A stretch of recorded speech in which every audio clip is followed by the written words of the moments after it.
do you think leaders then, two of them, in fact, not just Chairman Mao, but also President Nixon, had the vision that enemies actually could become partners?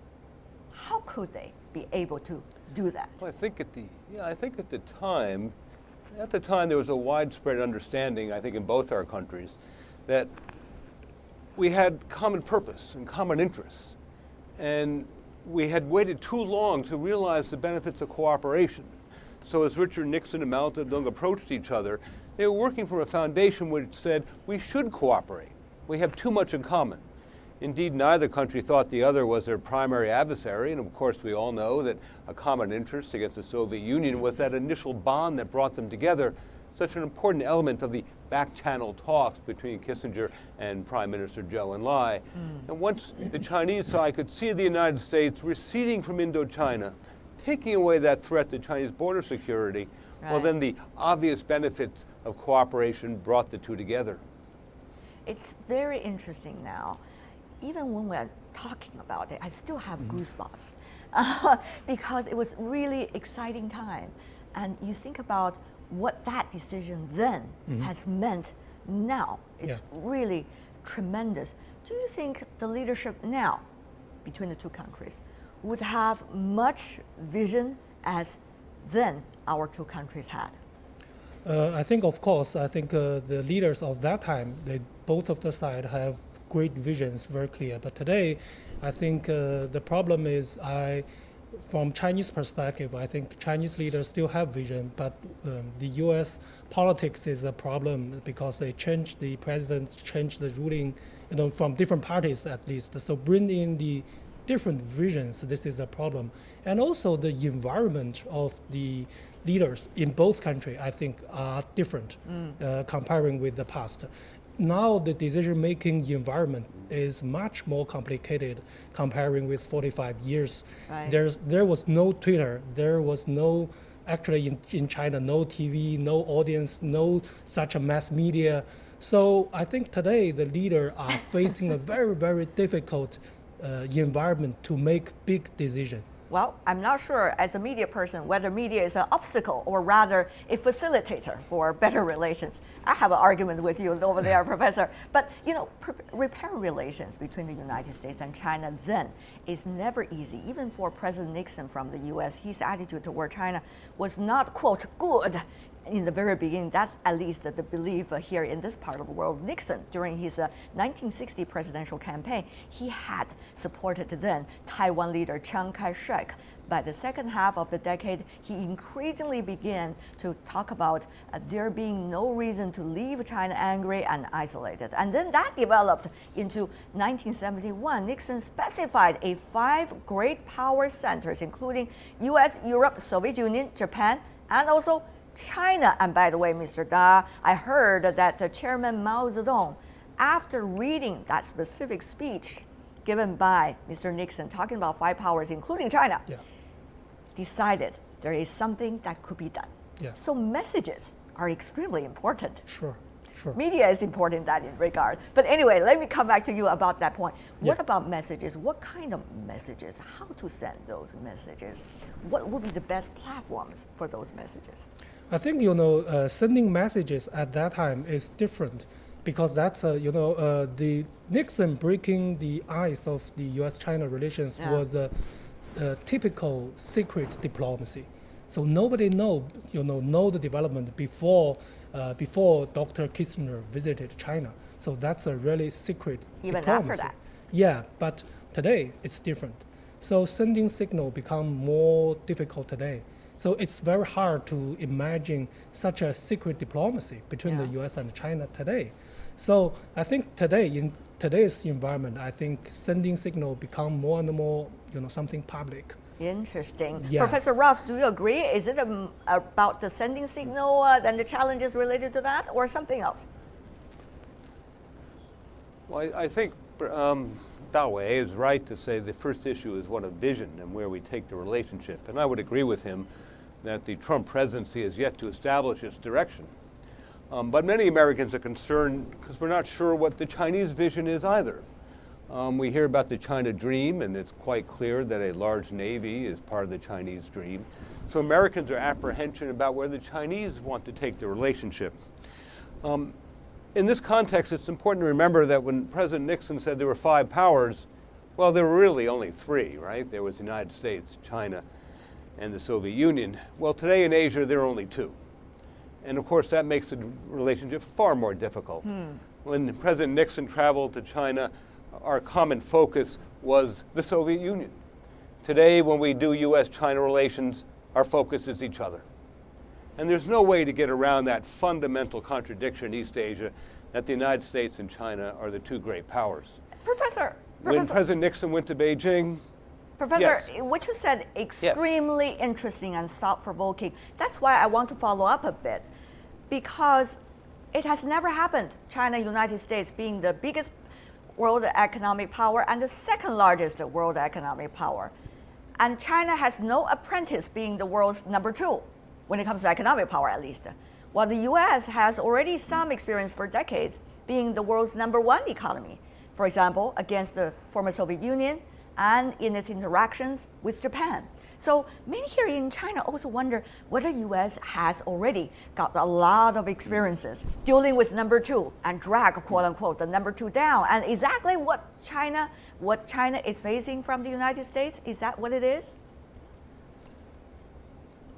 I would frame the problem a little differently. I think you're absolutely correct that as China, its experience as being a number 2 or even a shared great power in a 2 great power system, it's a new experience.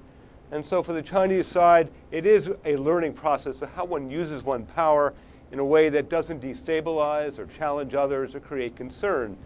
On the American side, this is also a new experience in how we deal with a rising power that challenges American security in a very robust way.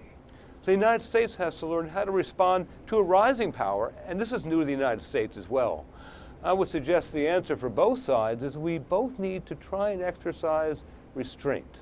Wow. And if we can both exercise restraint on the Chinese side, how it uses its power, on the American side, how it responds, the relationship can be more cooperative and less competitive. Look at those footages, really impressive days.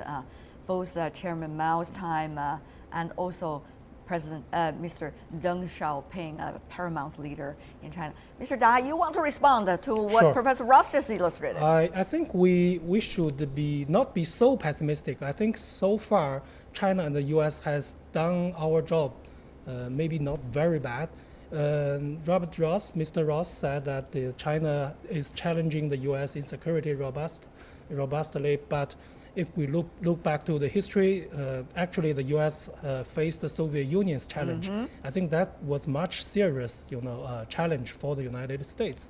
But today, I think China and the U.S. on security side, there are tension, but it's okay. And I think what we are better than the Soviets is we have very strong economic tie, and we also have very strong people-to-people tie with the United States.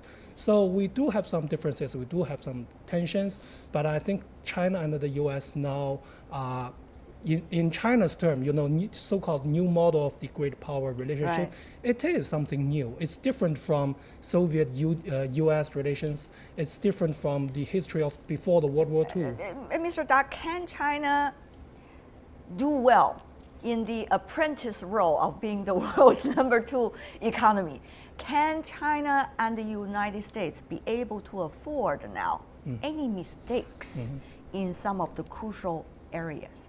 I think we can, but we need to avoid some, very important. We should not make any miscalculation on key issues. Illustrate, please. Yeah. For instance, we should not.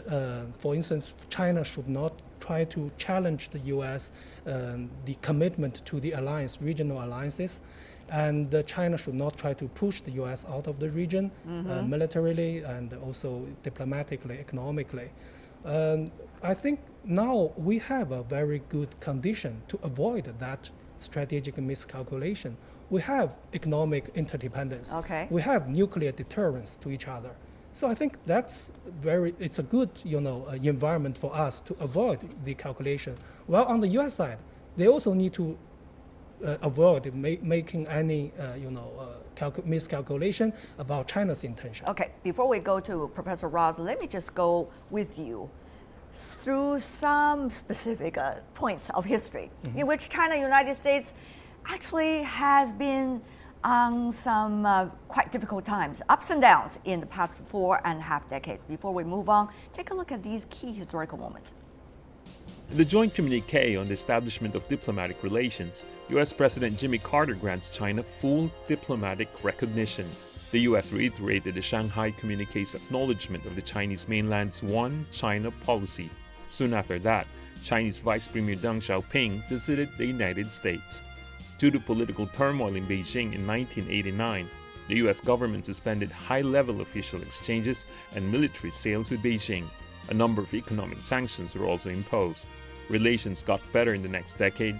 Chinese President Jiang Zemin visited the United States in the fall of 1997. Following the visit, U.S. President Bill Clinton visited China in 1998. He traveled extensively in the Chinese mainland and had direct interaction with the Chinese people, including live speeches and a radio show. President Clinton signed the U.S.-China Relations Act of 2000 in October, granting Beijing permanent normal trade relations with the United States and paving the way for China to join the World Trade Organization in 2001.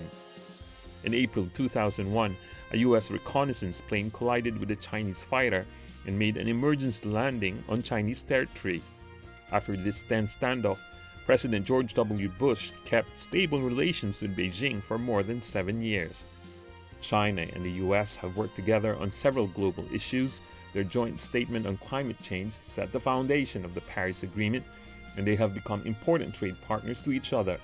But due to President Barack Obama's rebalance to the Asia-Pacific, Sino-U.S. disputes over the South China Sea have escalated. Professor Ross, we mentioned about the history. Every moment of it is exciting, even to look back through footages. Professor Ross, can we afford any mistakes being made on key areas? Do the two administrations understand the importance of it and the skills of it? To answer your first question, can we afford mistakes? The answer is no. This is a very delicate relationship, a very important relationship to East Asian stability and economic progress, and each mistake has the potential to contribute to a downward spiral. Each side must try and focus on what the sources of stability and cooperation are and find space for both countries to compete, to have security in East Asia. Yeah. This has been difficult, and there's no question this has been difficult over the last 5 to 10 years, and will continue to be even more difficult. So what can U.S. do? This just creates greater pressure on both of our leaders. Well, what can we do? The answer is what I suggested before. There needs to be restraint, patience on both sides. On the American side, we need to be restrained in how we respond to the rise of China, to give China a voice and give China space in East Asian security. All right. But on the Chinese side, China has ambitions, and China has to realize these ambitions over time, not to try and achieve them overnight, so that there's time for both sides to adjust, to get used to each other, to find a new relationship, and that will be difficult. Find a new relationship, it sounds exciting, but at the same time, definitely challenging. Mr. Da, your final words. I think it is a challenge. Yeah, Mr. Da, your final words. Yeah, my final words is I think now the U.S. and China, we are entering a new phase. You know, in the history, we have negotiation, we have confrontation, but today, how can we define the U.S.-China relations? I think this is a moment that we need a new definition, we need understanding of the nature